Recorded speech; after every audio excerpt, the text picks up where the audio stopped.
Hey guys, it's Melanie. Welcome to my channel. Today I have a book outlet haul for you, so stay tuned.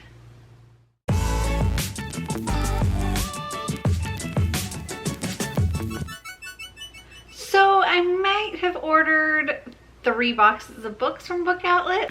I have them all here to show you and I cannot wait to dig in. Alright, so let's get started with this first box. Got my little packing slip on top. Okay. And then we've got paper. And I'm excited for everything in here. So I actually went through my wish list and was like looking for the things that were on my wish list already. Like my Amazon wish list, and looking on Book Outlet to see if I could find any of these on Book Outlet. And so most of these things that I ordered were things that were on my were on my Amazon wish list, but I was able to find there. So the first one I have here is A Good Girl's Guide to Murder by Holly Jackson. I'm very, very excited for this. My friend Clint absolutely loved this book, so I'm really looking forward to reading it. This says, everyone in Fairview knows the story. Pretty and popular high school senior Andy Bell was murdered by her boyfriend, Sal Singe, who then killed himself. It was all anyone could talk about. And 5 years later, Pip sees how the tragedy still haunts her town. But she can't shake the feeling that there was more to the story. She knew Sal when she was a child, and he was always so kind to her. How could he possibly have been a killer? Now a senior herself, Pip decides to re-examine the closed case for her final project. At first, just to cast doubt on the original investigation, but soon she discovers a trail of dark secrets that might actually prove Sal innocent. And the line between past and present begins to blur. Someone in Fairview doesn't want Pip digging around for answers, and now her own life might be in danger. This is the story of an investigation turned obsession, full of twists and turns, with an ending you'll never expect. Dun dun dun! And I'm very excited. Okay, next up we have The Switch by Beth O'Leary. And I believe this is like they swap houses or something like that.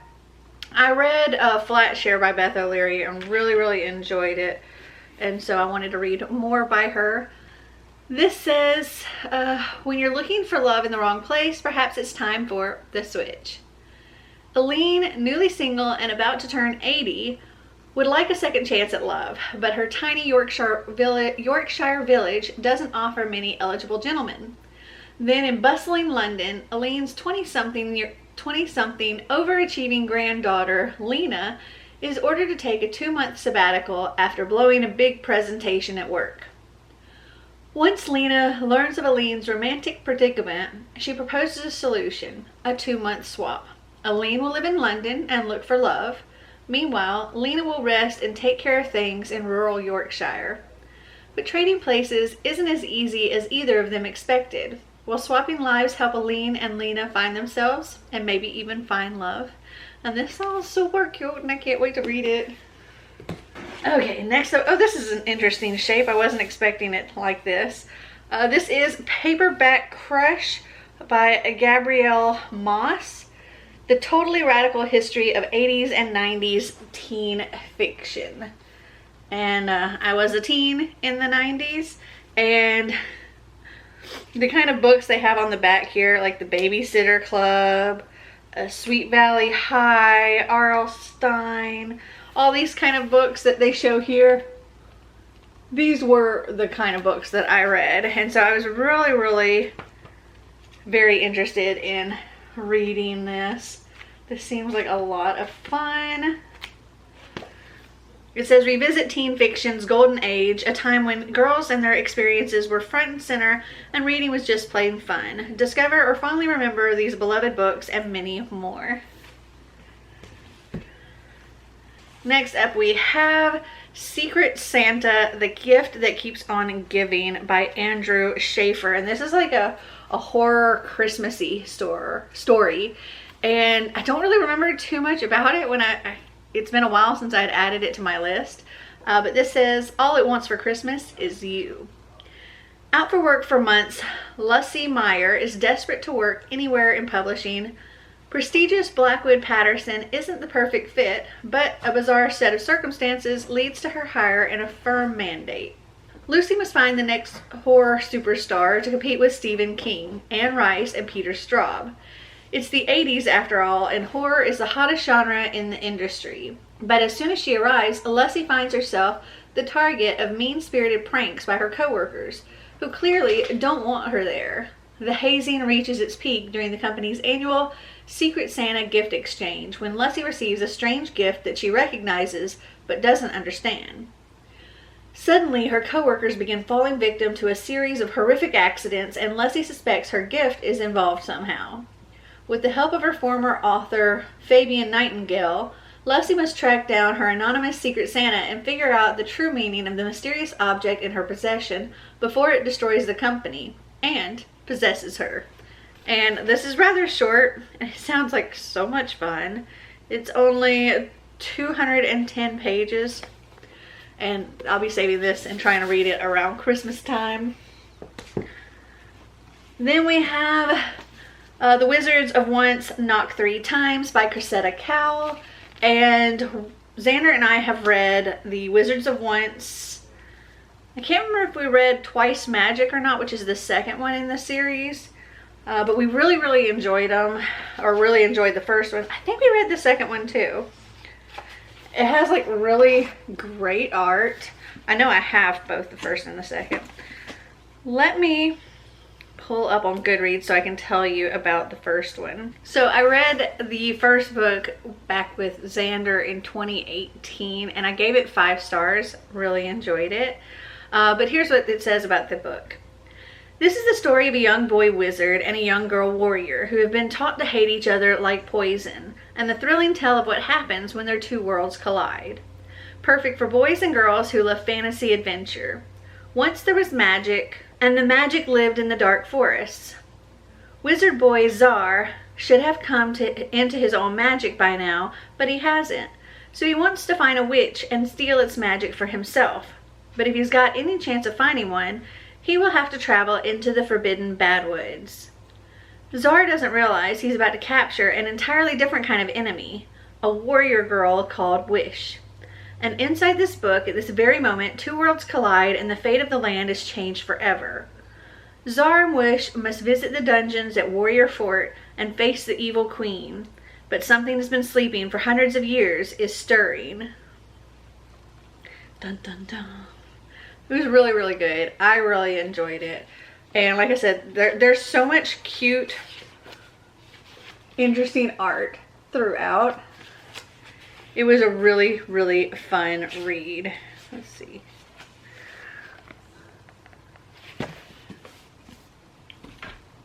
Alright, and then the last book in this particular box, we have One by One by Ruth Ware. And this says, evoking the snowy seclusion of In a Dark Wood, the luxe environs of the woman in cabin 10, and the cutting-edge technology of The Turn of the Key, this highly anticipated 6th novel is the Agatha Christie of our time at the top of her game. Getting snowed in at a luxurious rustic ski chalet high in the French Alps doesn't sound like the worst problem in the world, especially when there's a breathtaking vista, a full-service chef and housekeeper, a cozy fire to keep you warm, and others to keep you company. Unless that company happens to be 8 co-workers, each with something to gain, something to lose, and something to hide. When the co-founder of Snoop, a trendy London-based tech startup, organizes a week-long trip for the team in the French Alps, it starts out as a corporate retreat like any other. PowerPoint presentations and strategy sessions broken up by mandatory bonding on the slopes. But as soon as one shareholder upends the agenda by pushing a lucrative but continuous buyout offer, tensions simmer and loyalties are tested. The storm brewing inside the chalet is no match for the one brewing outside, however, and a devastating avalanche leaves the group cut off from all access to the outside world. Even worse, one snooper hadn't made it back from the slopes when the avalanche hit. As each hour passes without any sign of rescue, panic mounts, the chalet grows colder, and the group dwindles further, one by one.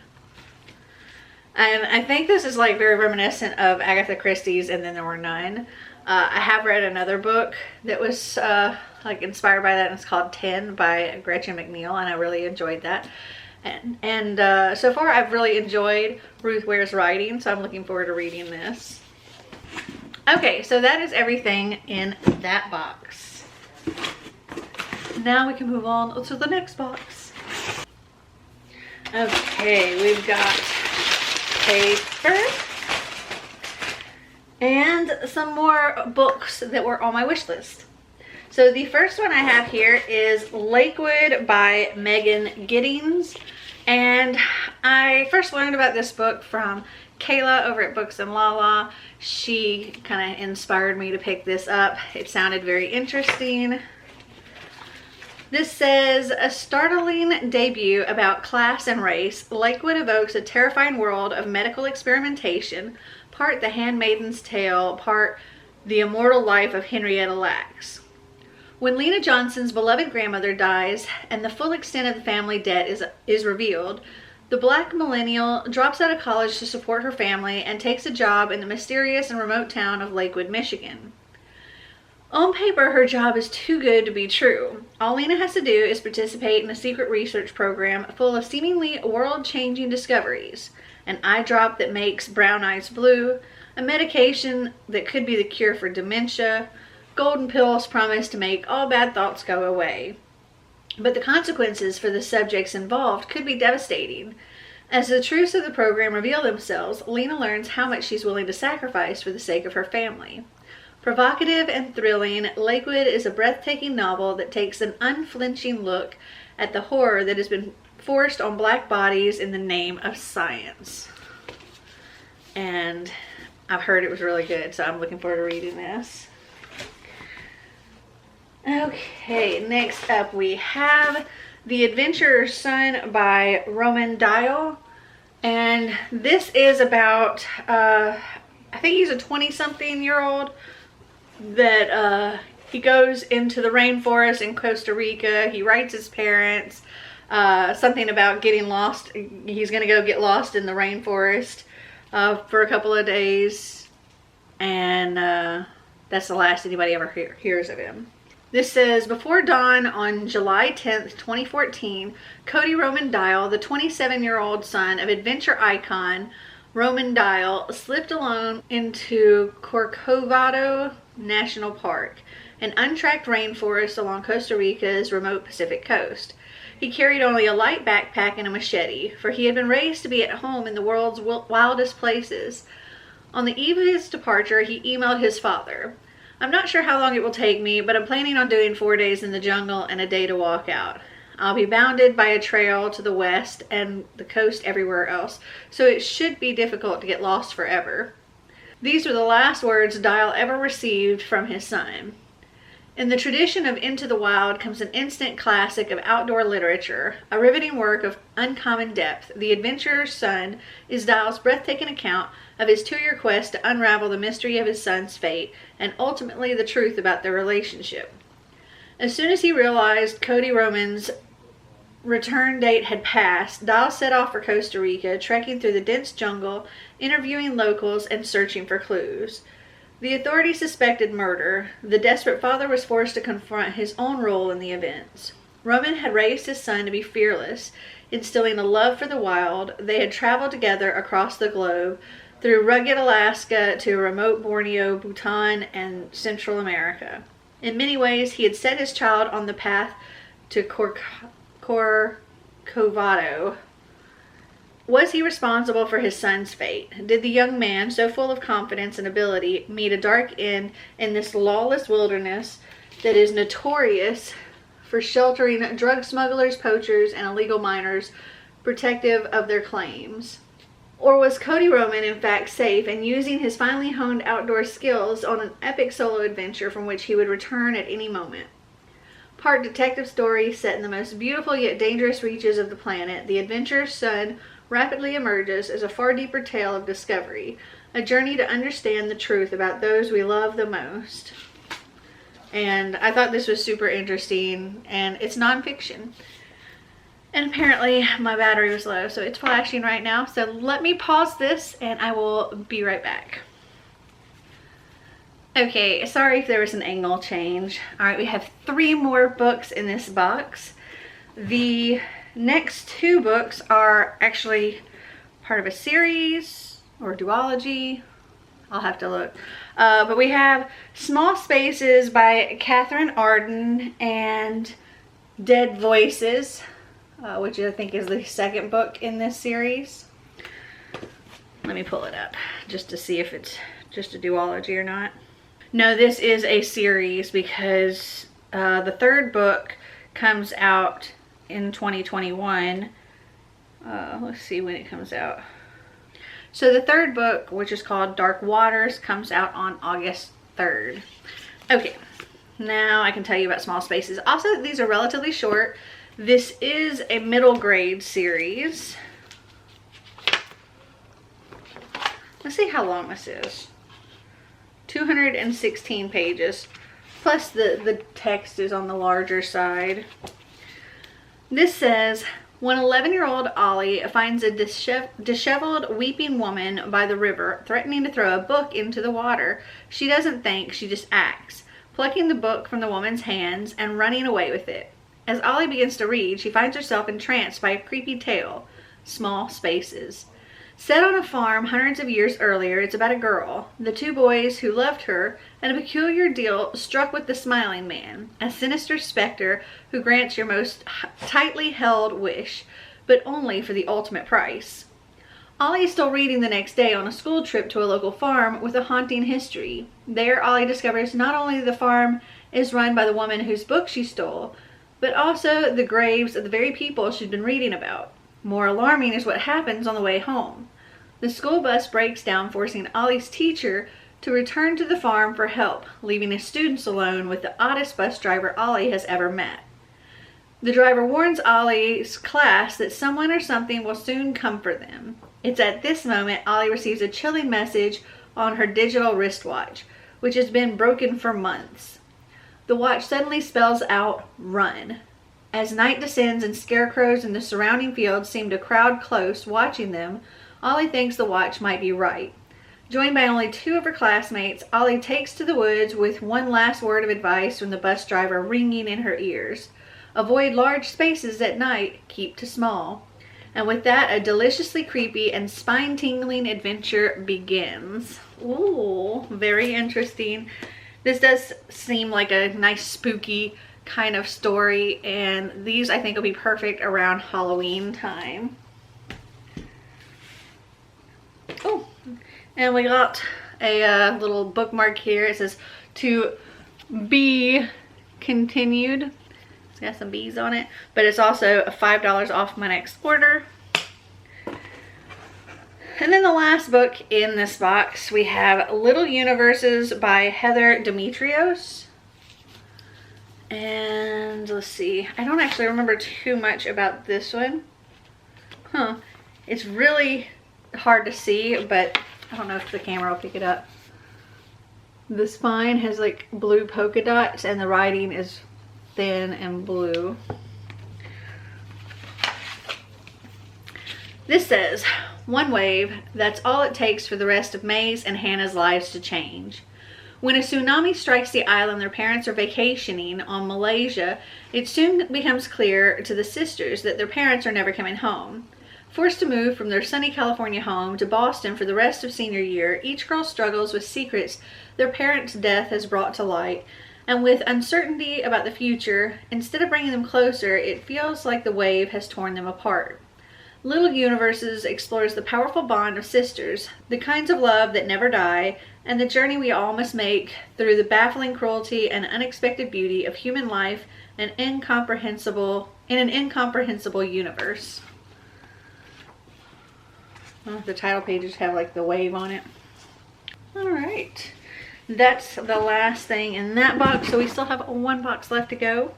Okay, we've got paper,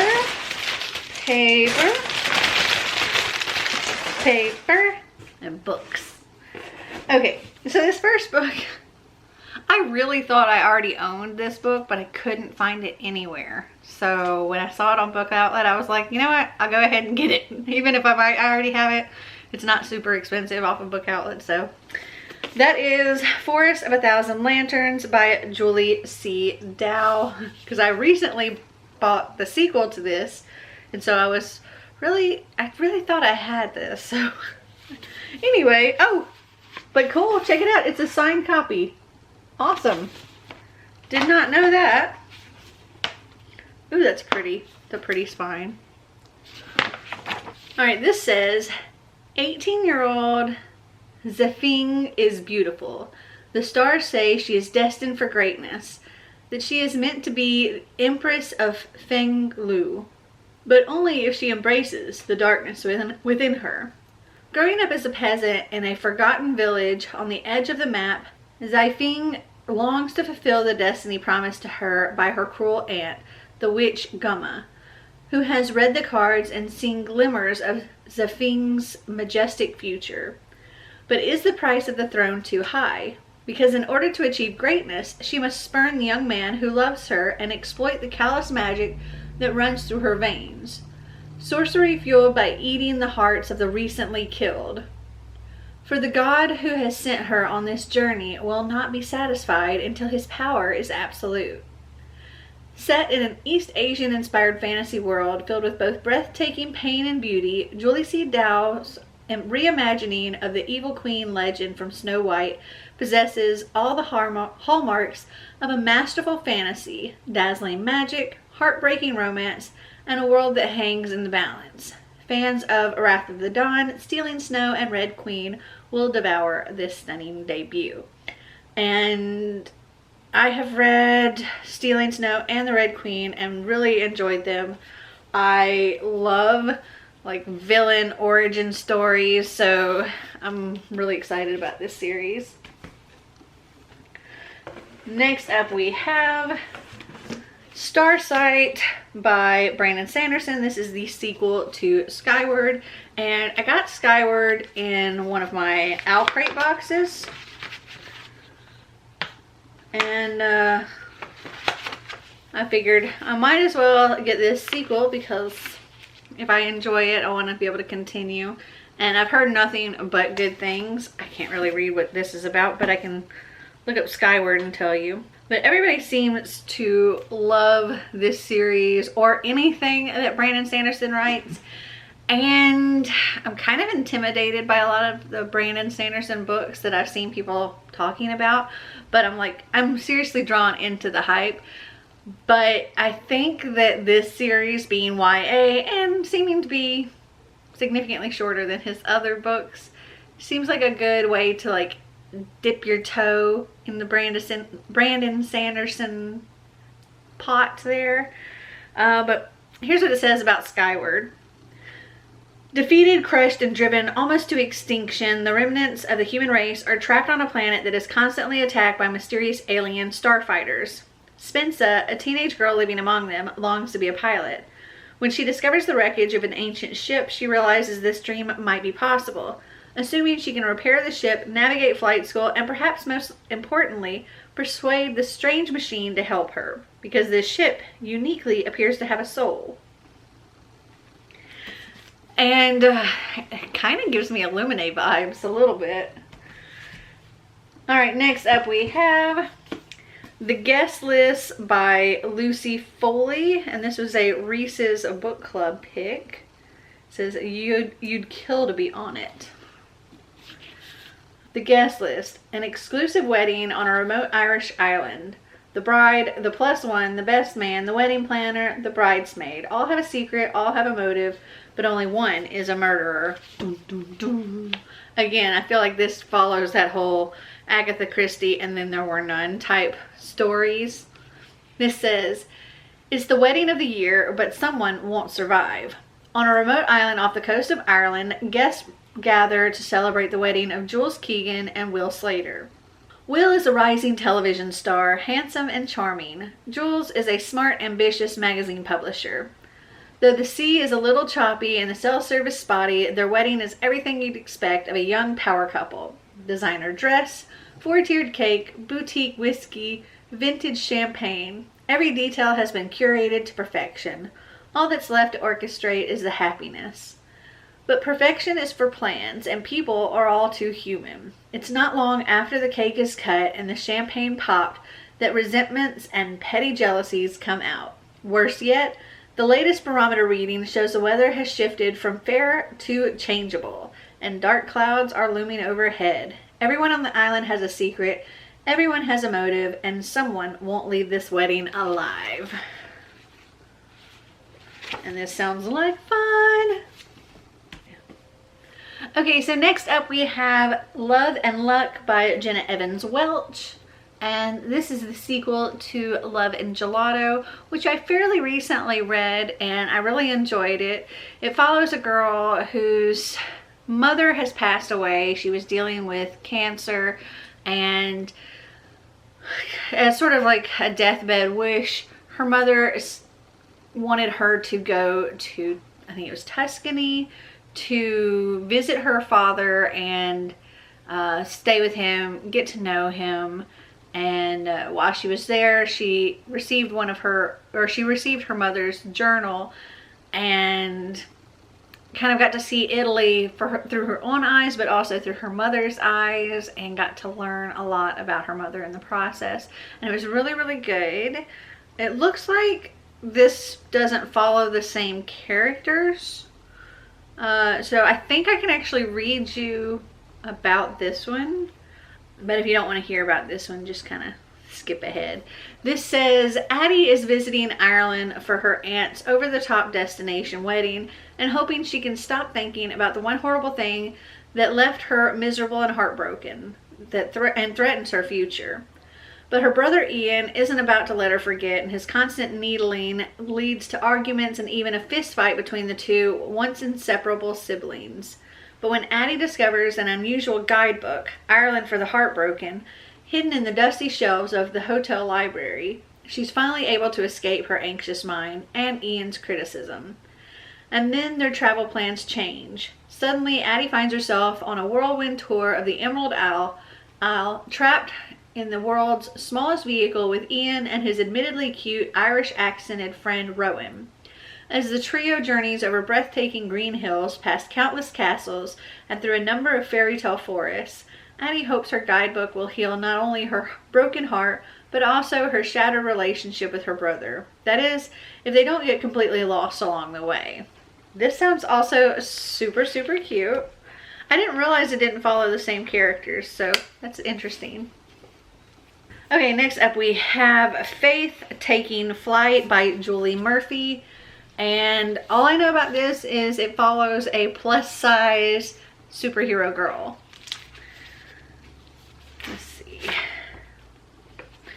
This says, Faith Herbert is a pretty regular teen. When she's not hanging out with her two best friends, Matt and Chess, she's volunteering at the local animal shelter or obsessing over the long-running teen drama, The Grove. So far, she's spent her senior year trying to sort out her feelings for her maybe crush Johnny and making plans to stay close to her grandma Lou after graduation. Of course, there's also that small matter of recently discovering she can fly. When the fictional world of The Grove crashes into Faith's reality as the show relocates to her town, she can't believe it when TV heroine Dakota Ash takes a romantic interest in her. But her fandom-fueled daydreams aren't enough to distract Faith from the fact that first animals, then people, have begun to vanish from town. Only Faith seems able to connect the dots to a new designer drug infiltrating her high school. But when her investigation puts the people she loves in danger, she will have to confront her hidden past and use her newfound gifts, risking everything to save her friends and beloved town. From the best-selling author of Dumplin' comes an origin story that you've never read before. A fierce, plus-size superhero. Fine. Okay, only 2 books remaining. Okay, first up we have Gullstruck Island by Frances Hardinge. And her covers are always just so freaking stunning. Oh my goodness. And this is also like a soft matte feel kind of cover. Oh no, the pages are a little messed up. Just a couple of them. I might be able to Might be able to flatten that out. Anyway, this says, on Gullstruck Island, legend has it that the volcanoes are not just active, but alive. Anger them and pay the price. Keep them happy and enjoy their protection. These legends come from the guiding force for quiet, near invisible Hathen when she strikes out on a quest to save the island. Hathen's sister, Araloo, is believed to be a lost. The lost are held sacred on Gullstruck, for they can send their senses away from their bodies. If she is a lost, Araloo can read a message across the island. She can hear whispers in the corners of private rooms. She can smell a storm brewing miles away, all from her beachside hut. But the question remains, is Araloo really a lost? When all the lost drop dead except Araloo, she and Hathen are swept into a grand conspiracy that leads them to the most sinister depths and heights on the island. Fun! Okay, last book. Oh, and we have another one of these $5 off little bookmark things. Okay, last book. We have The Family Upstairs by Lisa Joel. And this says, soon after her birthday, Libby Jones returns home from work to find the letter she has been waiting for 25 years. She rips it open with one driving thought: I'm finally going to know who I am. She learns not only the identity of her birth parents, but also that she is the sole inheritor of their abandoned mansion on the banks of the Thames. Everything in Libby's life is about to change, but what she can't possibly know is that others have been waiting for this day as well, and she is on a collision course to meet them.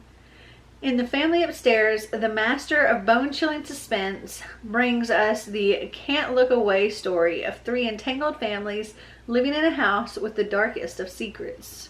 Ooh, fun. So those are all of the books that I got this month from Book Outlet. Have you guys read any of them? Did you like them? Did you not? Comment down below and let me know.